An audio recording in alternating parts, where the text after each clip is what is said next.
Here's another look. You see him. He's in between two trucks, and he does get sideways and then overcorrects it. And man, did that truck hit the wall hard. You talked about it. You're going 160, 170 miles an hour when you get into the turn. Yeah, but you know, and that's a hard right turn. You just don't see wrecks that hard very often. I mean, that two guys cleared, but Harvick still has a long way to go. It's like Bush. Danica gets turned hard. Danica Patrick. She was running 14. We got a big wreck there. Stenhouse is involved. The 10. Ricky Carmichael's involved.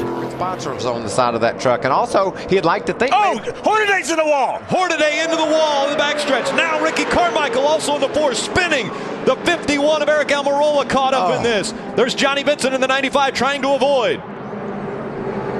What a job by Nelson Piquet Jr. too. Timmy Hill on his back bumper, but he's on that right side pretty hard. Looks like he lost left rear tire. Yeah. Must have had some contact with another car earlier and cut that left rear tire down. James Buescher in the 31. Oh, we got a crash. Ricky Carmichael around and backs it into the outside wall. Looked like Mike Skinner. Oh, and cars and trucks flying in there. That was the 6th that came in. That is Jeffrey Earnhardt that made contact after.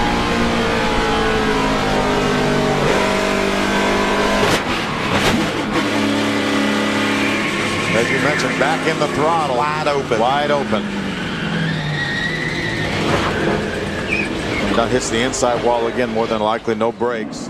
Pin Blaine. He jumps to the inside. It looks like the 4 had already committed to go to the inside of the 30. I think Parker Kligerman drove it into a hole maybe that wasn't really there. I think that's a good call, Phil.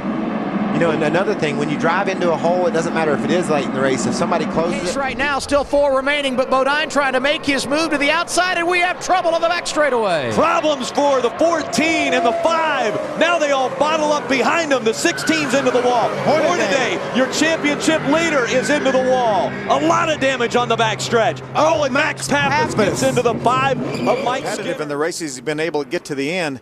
See him, right front tire goes down, Michael, and nothing he could do about it. He'd locked the brakes up, and it actually spun the truck a little bit sideways. Coming in right at your screen, they're already together there. Somehow they got together, getting in the corner. Both make pretty significant contact with the outside wall. And again.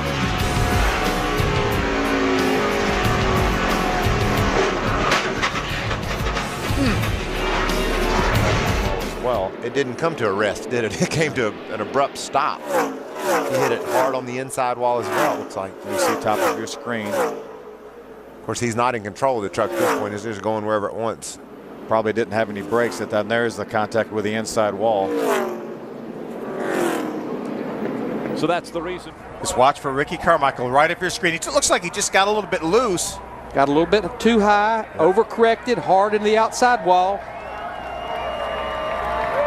You see that the 20 truck here coming with all the sparks, and you can see how much damage she already had to the right front of that truck. And she was trying to drive to the inside of that truck, and I'm not sure that truck. Here's another view here. There's a contact right there. Watch this now.